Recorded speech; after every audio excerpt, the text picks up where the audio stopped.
Ticket बहुत उहापोह के बीच में फाइनल हुआ। अंतिम क्षणों तक आप ये था कि अमरनाथ मौर्य जी को पार्टी चेंज करने जा रही है और किसी दूसरे को 2-3 और लोगों का नाम आ गया था और नामांकन पत्र भी आप अंतिम क्षणों में ही लिए।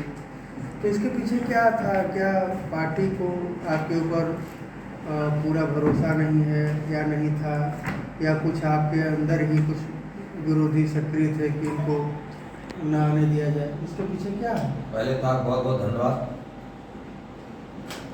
पहली बात तो टिकट का कोई उठाव नहीं था।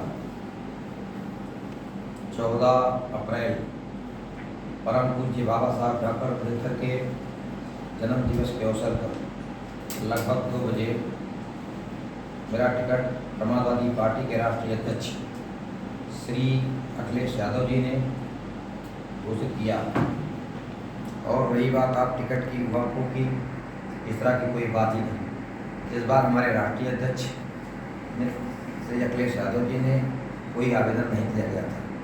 स्वाभाविक रूप से आज सोशल मीडिया का युग है, मुझे तो नहीं लगता कि कोई आवेदन लिया गया क्यों हुआ को स्थिति थी। और क्योंकि मेरा 2022 में जब टिकट कट गया था तब से बड़े मैं निष्ठा के साथ समाजवादी पार्टी में लगा था और इस बार कोई जब आवेदन ही नहीं लिया गया था। नहीं सर, पश्चिमी से जब आप पिछली बार उम्मीदवार आपको पार्टी ने बनाया था, उस बार भी अंतिम क्षणों में आपका टिकट बदल करके ऋचा सिंह को दे दिया गया और इस बार भी यही स्थिति बनी थी। इस बार इस बार हमारे नेता अखिलेश यादव जी ने कोई हुआ उपस्थित नहीं थी। जब कोई आवेदन नहीं लिया गया था और ये हुआ उपस्थिति कहाँ से आई, किसने पैदा की? उन्होंने जब हमारा टिकट घोषित कर दिया। अब कोई व्यक्ति सोशल मीडिया से देखिए, टिकट मांगने का सबका अधिकार है, जो भी समाजवादी पार्टी का कार्यकर्ता है, और ये निर्णय लेना राष्ट्रीय अध्यक्ष का होता है। और राष्ट्रीय अध्यक्ष जी ने जब किसी का कुछ नाम ही नहीं आया तो वो स्थिति कहाँ से आ गई? कह रहे हैं कि गठबंधन पूरी तरह से बिखर चुका है और सबसे कमजोर उम्मीदवार के रूप में अमरनाथ मौर्य जी हमारे सामने हैं और इनसे हमारी कोई लड़ाई नहीं है। आप इसको किस रूप में लेते हैं? देखिए, जिसके पास कुछ नहीं होता वो भी कहता है। उनके नेता तो 400 पार की बात करते हैं, 150 नहीं जीतने जा रहे हैं। और जब उनका नाम लिया आपने, उनका मैं नाम नहीं लेना चाहता था, वो अपने अंतर कला से खुली जूझ रहे हैं। आप पत्रकार बंधु में पता कर लीजिए कि भारतीय जनता पार्टी अपने अंतर कला से जूझ रही है और समाजवादी पार्टी इंडिया गठबंधन, चाहे वो कांग्रेस पार्टी हो, चाहे आप पार्टी हो, चाहे समाजवादी ममता बनर्जी के साथी हैं। कल मेरे पास बहुत से साथी आए थे, उनका एक ही उद्देश्य है कि इस समय संविधान को बचाना है और ये चुनाव 51 फुलपुर की महान जनता लड़ रही है। ये बात तो आपको 25 तारीख और 4 तारीख को पूरी तरह से मालूम हो जाएगी। हम बड़े मजबूती से साथ चुनाव लड़ रहे हैं। हमारे फ्रंटलाइन लोग बड़े मजबूत, हमने इतने कार्यकर्ता सम्मेलन किए। हमारे यहाँ कोई भीड़ इस तरह से नहीं बुलाई जाती है। आप अपनी लड़ाई किससे मानते हैं, भाजपा से या बसपा से? हमारी लड़ाई किसी से नहीं है, ये बहुत सब पीछे हैं, ये सब नंबर 1 नंबर 2 लड़ रहे हैं। हमारी लड़ाई किसी से नहीं है और स्वाभाविक रूप से इस बार परिवर्तन जनता चाहती है। उसका कई कारण हैं। देखिए, मध्यम वर्ग व्यापारी परेशान है, किसान परेशान है, मजदूर परेशान है, नौजवान परेशान है। और भारतीय जनता पार्टी ने जो कुछ कहा, एक भी वादे पूरे नहीं किए हैं। ये मात्र 2 बातें करते हैं, हिंदू और मुसलमान की बात करते हैं, भारत और पाकिस्तान की बात करते हैं। ये देश सबका है, हिंदू मुस्लिम सिख ईसाई हम सब हैं, ये भाई भाई। आज़ादी कड़ाई जब लड़ी गई थी तो किसी ने नहीं पूछा था हिंदू का बेटा है, मुसलमान का बेटा है, सिख का बेटा, ईसाई का बेटा है।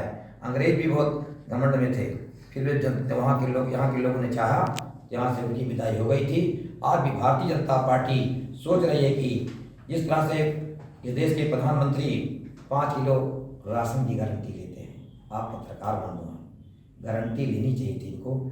शिक्षा गारंटी लेते, अमरनाथ जी आप शिक्षा गारंटी लेते, व्यापार की गारंटी लेते, नौजवानों को सामान्य कार्य के लिए सामान्य वेतन की गारंटी लेते, चौकीदारों को 2500 रुपया वेतन मिल रहा है। कोई परिवार पल सकता है? ये तो बाबा साहब अम्बेडकर की देन है। हम आप सब पढ़ाई लिखाई के बलबूते पर कोई डीएम बना, कोई कप्तान बना, कोई उच्च शिक्षा में गया। अगर संविधान ना होता, आज भारतीय जनता पार्टी लोकतंत्र खत्म करके राजतंत्र स्थापित करना चाहती है। फूलपुर से चुनाव लड़ रहे हैं। यहाँ से पंडित जवाहरलाल नेहरू देश के पहले प्रधानमंत्री रहे। लोहिया जी यहाँ से चुनाव लड़े, जनेश्वर मिश्र जी, सोनेलाल पटेल जी। तो एक दिग्गजों की धरती रही है फूलपुर से। सीट जो है, अब फूलपुर में आप चुनाव लड़ रहे हैं, आपके पास फूलपुर के को लेकर के विजन क्या है? देखिए, परम पूज्य बाबा साहब डॉक्टर अम्बेडकर के संविधान के बदौलत जिसको भी अवसर मिलता है वही लड़ता है। क्योंकि मैं लगातार दो बार डिस्ट्रिक्ट कोऑपरेटिव बैंक का चेयरमैन था। ये इलाहाबाद हो, चाहे कौशाम्बी हो, चाहे गंगा पार, चाहे जमुना पार, कोऑपरेटिव सेक्टर का हर जगह एक साधन सहकारी समिति है। उसको मुझे जानने वाले लोग हैं और मैं ज़मीन में काम करने वाला व्यक्ति हूँ और सभी मुझे अच्छी तरह से जानते हैं। और मैं इलाहाबाद विश्वविद्यालय के छात्र जीवन से ही राजनीति में रहा, तो कोई अपरिचित नहीं है जिसको अवसर मिलता है। आज हमारे नेता अखिलेश यादव जी ने मुझे अवसर दिया, आज मैं लड़ रहा हूँ। 51 फूलपुर की महान जनता आज सड़कों पर समाजवादी पार्टी इंडिया गठबंधन को जिताने का काम कर रही है। इधर फूलपुर पे लंबा गैप हो गया, बीच में बाई इलेक्शन छोड़ दें, समाजवादी पार्टी लगातार 4-5 इलेक्शन आ रही है। इस बार आप चुनाव कैसे ले रहे हैं? देखिए, इस बार का चुनाव बहुत अच्छा है, क्योंकि जिस तरह से आपने एक बार, 2 बार, तीसरी बार जनता समझ जाती है। आप तो चौथे स्तंभ के साथी हैं। आपकी लेखनी के मतलब लोकतंत्र जिंदा रहता है। आप सबकी कलम अगर स्वाभाविक रूप से आप सही बात को लिखें तो क्या 2014 का संकल्प पूरा हुआ? और 2019 में उन्होंने कहा था कि हम 22 तक पूरा कर देंगे, उन्होंने एक भी बात पूरी नहीं की। दूसरी बात, जनता जान गई है कि ऐसे ऐसे ये कानून ला रहे हैं कि 4 साल की नौकरी दे देंगे, 4 साल की नौकरी दे देंगे। और दूसरी बात वो ये कह रहे थे, इलेक्टेड बॉन्ड के माध्यम से आपने सोचा अगर सर्वोच्च न्यायालय इस पर हस्तक्षेप न करता, इस कोरोना काल में लोगों ने वैक्सीन लगवाया, 250-250 करोड़ रुपया चंदा ले रहे हैं, इसलिए इनकी सारी बातें जग जाहिर हो जाती है। और ये इलाहाबाद है, यहाँ विश्वविद्यालय है, यहाँ पर नौजवान पढ़ने लिखने आता है और 70 बार पेपर लीक हो चुका है। तो स्वाभाविक रूप से 70 बार जब पेपर लीक हो चुका है तो 10 साल का जो ये गैप था, आज यहाँ का नौजवान बहुत परेशान है, वो परिवर्तन चाहता है। पाल, पटेल, मौर्य, ब्राह्मण, क्षत्रिय, वैश्य, ये सब बातें नहीं, दलित। आज जब वक्त यही आ गया है कि भारत का संविधान बचाओ, नौजवानों को नौकरी दो। आज जानते हैं जिस तरह से इलाहाबाद में स्टेट लैंड की ज़मीनें गिराई जा रही हैं, आप उस पर प्रश्न नहीं करते हैं। गांव की ज़मीनें जो हैं उस पर किसी का दृष्टि नहीं है। आज भारतीय जनता पार्टी शहरों की ज़मीनें गिरा रही है स्टेट लैंड की, चाहे बघाड़ा हो, चाहे सलोरी हो। कल आने वाले समय में जो 50 साल से यहाँ पर रह रहे हैं उनकी भी ज़मीनें गिराई जाएंगी सड़क के नाम पे। क्या उनके नाम लिखा है? उनको मुआवजा भी नहीं मिल रहा है। नहीं, मैं कह रहा था कि पूजा पाठ सवाल है किसी व्यक्ति विशेष से क्या मतलब? समाजवादी पार्टी किसी व्यक्ति विशेष की राजनीति नहीं करती है। अकेले अमरनाथ मौर्य से कोई समाज नहीं जुड़ता है। आज हमारे साथ पाल समाज के लोग भारी तादाद में जुटे हुए हैं। पाल समाज, मौर्य समाज, पटेल समाज, मुस्लिम समाज, यादव समाज, ब्राह्मण समाज, सारे समाज के लोग जुटे हैं। उनका मकसद है इस देश में आज़ाद कराना है। जिस तरह से 10 साल में उन्होंने भारतीय जनता पार्टी ने नौजवानों के साथ खिलवाड़ करने का काम किया है।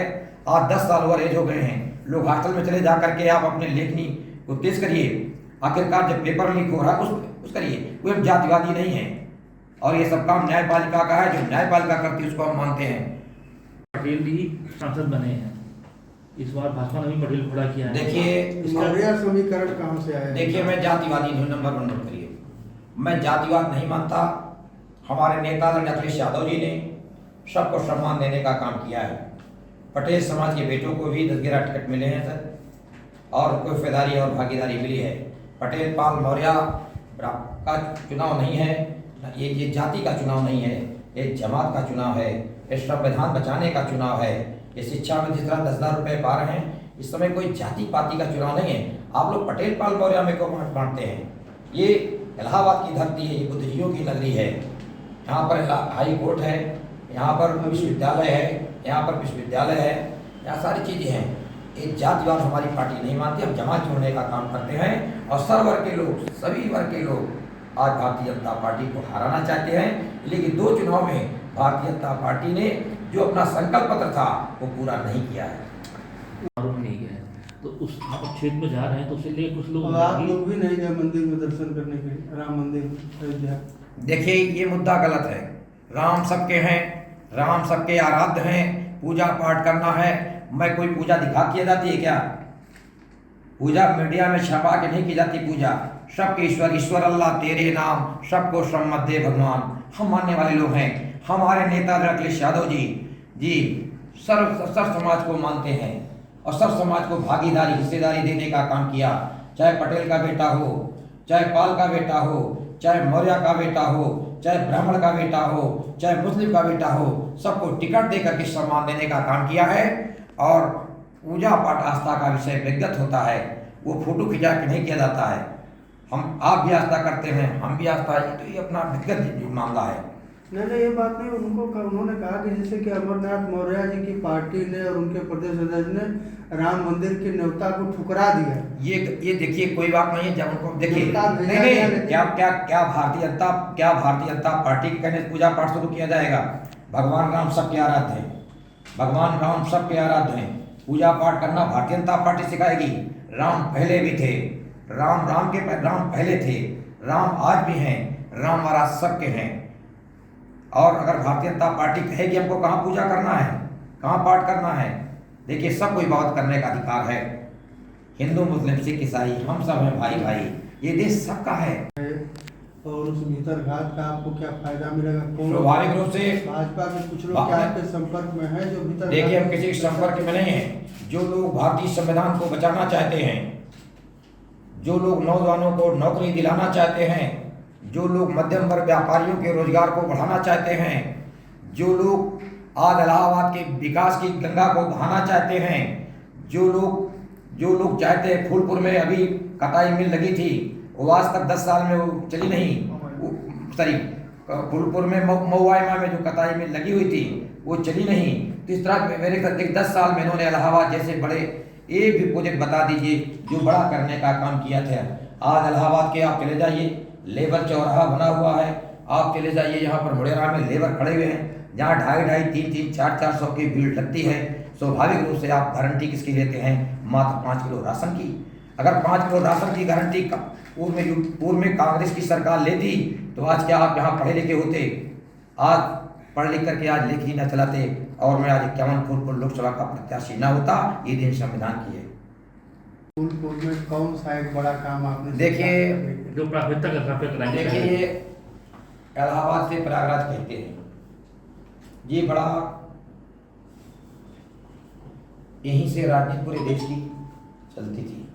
और आज भी यहाँ बहुत बुद्धिजीवी रहते हैं। इलाहाबाद हाई कोर्ट है, यहीं पर बड़े बड़े जो कार्यालय थे, भले ही भारतीय जनता पार्टी इन कार्यालयों को स्थानांतरण करने का काम कर रही है, इलाहाबाद का राजनीति में एक बड़ा स्थान था। और आज भी हम अगर जीतते हैं तो सबसे पहले फूलपुर की 51 महान जनता में अमन चैन और भाईचारा पैदा करने का काम करेंगे। जिस तरह से लोग जाति जाति की बात करते हैं, जो इंसान पहले इस धरती पर इंसान पैदा होता है उसके बाद जातियों में बढ़ता है। और आपने देखा जाति व्यवस्था किसी ऊपर ने नहीं बनाई, किसी इंसान नहीं बनाई होगी, हम सब भाई हैं। अमरनाथ जी, जाति और उसकी व्यवस्था की बात मैं नहीं कर रहा हूँ, मैं विकास विकास और क्षेत्र की बात। देखिए क्षेत्र के विकास की तो बात होगी। अगर हमारी इंडिया गठबंधन की सरकार बनती है तो स्वाभाविक रूप से जो बंद कारखाने हैं उन्हें हम चालू कराने का काम करेंगे। और उस समय नए भी कुछ यहाँ पर उद्योग लगाने पड़ेंगे, क्योंकि आप देखते हैं यहाँ का नौजवान पढ़ लिख करके कहीं बाहर जाने का काम करता है, जबकि इलाहाबाद जिसे प्रयागराज कहते हैं इसका बड़ा लंबा इतिहास है। यहाँ पर देखिए गंगा यमुना सरस्वती भी है, यहाँ पर विश्वविद्यालय भी है और यहाँ पर हाई कोर्ट है जो बहुत महत्वपूर्ण है। तो सभी चीज़ें हैं और यहाँ पर हमें मौका मिलता है तो यहाँ इस क्षेत्र के लिए सर्वांगीण विकास करने का काम किया जाएगा। लेकिन बहुत लोगों ने दावा किया ऐसे आपके अभी तमाम लोग फूलपुर से उन्होंने आवेदन किया, तो अब वो साथ में आपके हैं कि नहीं है? देखिए पहली बात तो ये प्रश्न गलत है कि आवेदन किसी ने किया ही नहीं, ना मैंने आवेदन किया, नहीं कोई आवेदन नहीं हुआ। इस बार राष्ट्रीय अध्यक्ष जी ने सोच समझ करके संगठन के पदाधिकारियों द्वारा अपना जो भी उनके रिसोर्सेज थे उसे पता करके टिकट दिया गया। तो हमारे आवेदन नहीं हुआ था। और ना हमारे यहाँ के देखिए श्री धर्मराज पटेल जी हमारे साथ लगे हुए हैं, दूधनाथ पटेल भी हमारे साथ लगे हुए हैं, और सभी लोग लगे जो टिकट मांग रहे थे, सब लोग प्रचार कर रहे हैं पार्टी का।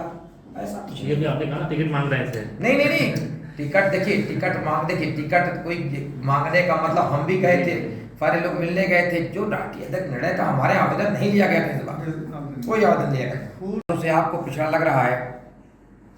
आज जिस तरह से भारतीय जनता पार्टी प्रश्न कर रही है, आप ये बताइए कि 10 साल में इलाहाबाद में कौन सी फैक्ट्री लगाने का काम भारतीय जनता पार्टी ने किया? यही बड़े बड़े नेता हैं, मंत्री हैं, किसी का मैं नाम नहीं लेना चाहता हूँ, और कितनी फैक्ट्रियाँ लगाने का काम किया। यहाँ तक कि उनके किए वादे एक भी पूरा नहीं किए गए। छोटी छोटी बातों को आज उनके मंत्रियों की नहीं मानी जा रही है। तो स्वाभाविक रूप से एक सवाल मेरा यह है आपसे आखिरी, कि अगर आप चुनाव, मेरी शुभकामना है कि आप जीतिए फूलपुर से, और हर आदमी, हर प्रत्याशी जीत के लिए लड़ रहा है, लेकिन अगर मान लिया कि ये चुनाव आप नहीं जीत पाते हैं, तो सपा में ही रहेंगे कि आप दल परिवर्तन करेंगे अपने आने वाले? देखिए, बार बार आपका प्रश्न आ रहा है। मैं राजनीति शुरू में कहा विचारों के लिए करता हूँ, जहाँ भी था विचार मेरे ऊपर हावी था। और हमारे नेता अखिलेश यादव जी जो मुझे सम्मान दे रहे हैं, मैं अपने सही घर पे हूँ। मैं जनता दल से राजनीति शुरू किया, मैं सही घर में हूँ, और आज देश की आवश्यकता है। मैं कहा कि जीवन प्रद मैं समाजवादी पार्टी में रहूँगा। जीवन प्रद समाजवादी पार्टी एक विचारधारा है, और सुनिए आदरणीय श्री हमारा नेता राष्ट्रीय अखिलेश यादव जी, आप तो दोनों विचारधारा को ले चल रहे हैं। एक तरफ डॉक्टर लोहिया और दूसरी तरफ बाबा साहब अम्बेडकर, दोनों लोगों को ले चल रहे थे। जो काम डॉक्टर लोहिया और बाबा साहब नहीं कर पाए, उस काम को हमारे नेता आदरणीय अखिलेश यादव जी आज करने का काम कर रहे हैं। एक बार था कि डॉक्टर लोहिया और बाबा साहब चाह रहे थे कि हम मिलकर काम करें, मगर वो अवसर तो छूट गया। मगर आदरणीय श्री अखिलेश यादव जी आज सब समाज को लेकर रहे हैं। डॉक्टर राम मनोहर लोहिया की विचारधारा और बाबा साहब की विचारधारा दोनों लेकर चल रहे हैं। तो स्वाभाविक रूप से इस समय हम लोग, मैं दल बदलने वाला व्यक्ति नहीं। उसने टिकट कट गया था, मुझे कोई पार्टी ने निकाला नहीं था, मैं पार्टी में स्वयं गया था।